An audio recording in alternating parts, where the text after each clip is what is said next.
Tengah perubahan zaman jeung gempuran budaya luar, aya hiji tokoh anu nangtung pageuh ngajaga ajen-inajen budaya Sunda.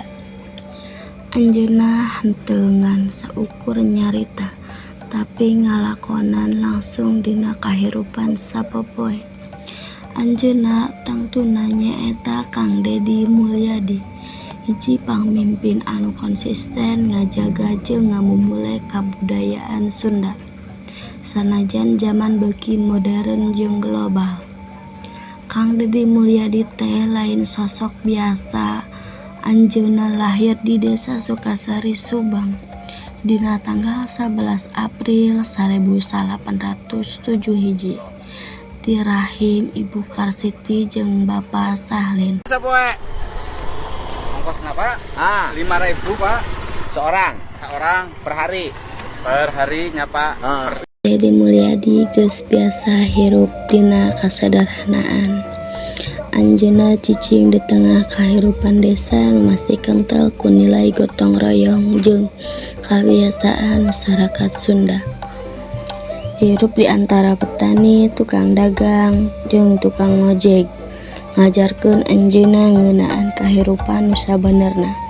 Yen kabagjaan teh lain salawasna datang teh harta, tapi tina rasa silih asih jeung silih pangarti.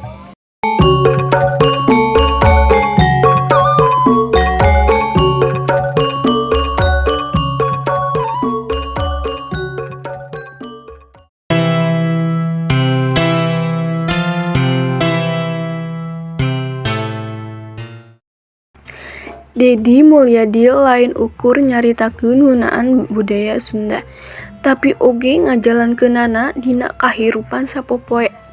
Anjeunna konsisten make iket Sunda dina sirahna, make pangsi jeung sapatu terumpah.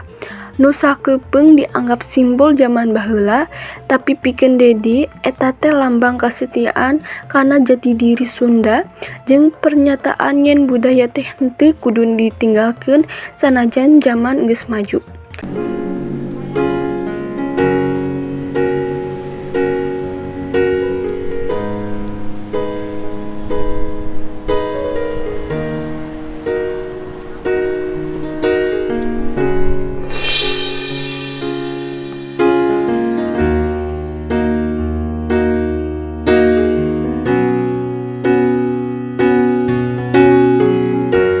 Ngeureunkeun jabatan salaku Bupati Purwakarta, Deddy Mulyadi henteu cicingan.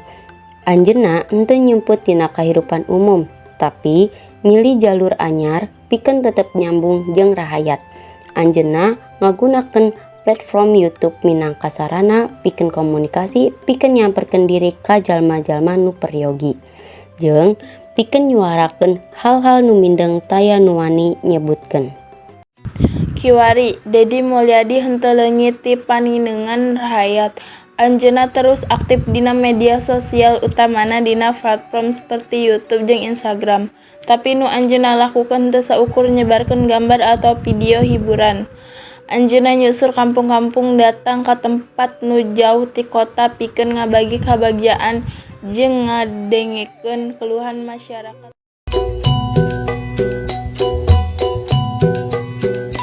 Mulyadi lain ukur dipikawana minangka pamimpin administratif, tapi anjeunna oge simbol kahadean, pangarepan jeung kabangkitan budaya Sunda.